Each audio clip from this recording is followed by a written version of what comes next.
Meanwhile, Amazon is getting tough on those it says are giving fake reviews. 1,000 sellers to the point, oftentimes saying absolutely awful things about products that she says, or the company says, are unfair. And it could apply to positive things that are said on behalf of one company that is really just trying to gun the system and get you to buy stuff.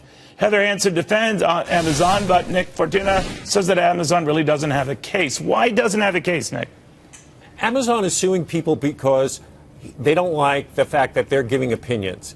The opinions of these individual reviewers aren't necessarily actionable. They're legal to review products. For a company to pay a product reviewer for its opinion, there's nothing wrong with that. There's nothing illegal about that. Well, then obviously, though, you would wonder, though, but why did they pay him to get an opinion, right? Well, look, Consumer Reports gets paid to review products. It's time that they have to put into it. They're getting a professional opinion from a reviewer who does this on a regular basis. And Amazon's just picking on the lowest people on the totem pole. Okay, all right. Well, Heather, he does raise an issue that maybe you can help me with. I mean, if I have a legitimate beef with a product at Amazon, how am I going to escape being fingered by Amazon for saying something that I felt was truly the case? Well, and that's the reason that Amazon is trying to find the actual names behind the IP addresses so that they can sue the right people. Because the truth is, these people are being paid to write the reviews. And they are signing on to Amazon, and they're signing, when you do so, you sign off on a contract that says that you're not being paid to write reviews,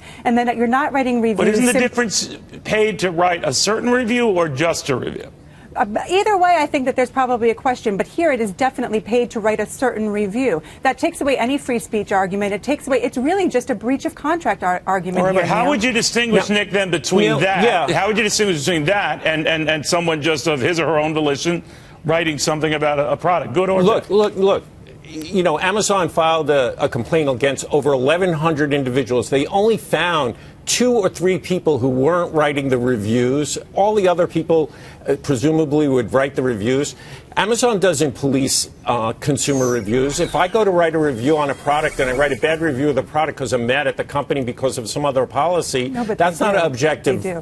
That's not an objective But Heather, review. he raises a point. It could have a chilling effect, right? If you have something critical, say, oh, this is the company that sues people for writing negative. But they actually do police their reviews. They've had over 100 million reviews since they started. They have a whole team that does this, and they're looking to parse out the people who have true reviews. How do they know who to parse out, though? How do they know? The truth is, here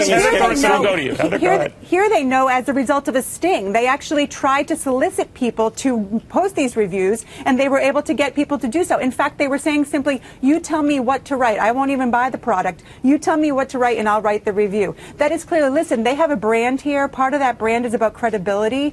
Everyone wants to protect their credibility, especially when it's something that allows you to make money. This is a valuable asset for Amazon. Neil, it's hypocritical. It's hypocritical for Amazon to criticize these people. Amazon gets all these reviews for free, and it builds their brand at no expense. Their team isn't nearly big enough to to look at all the consumer reviews that are out there.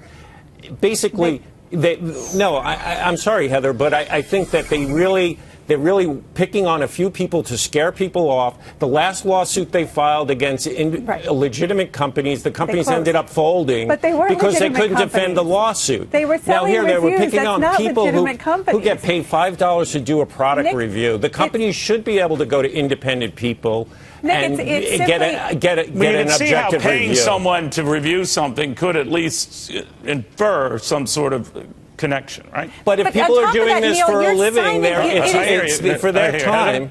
You're signing a contract. When you sign on, you're signing a contract saying that you're giving an honest review. It's a simple breach of contract. This is being filed in Washington because Washington state has very, very strict consumer protection laws. This is to protect the consumer from false reviews, because if I'm buying a book because I think that it's wonderful and all the reviews are lies, that is certainly a violation of consumer protection laws. Most importantly, it's a breach of contract. It's simple breach of contract law. It's not a lie if you don't agree with the opinion. You both raised some very good points. I have no idea where I stand on this issue, because when I listen to one of you, I say, yeah, that's a very good point. And I hear Heather say, that's a very good point. And I leave confused. It proves that you're very good lawyers.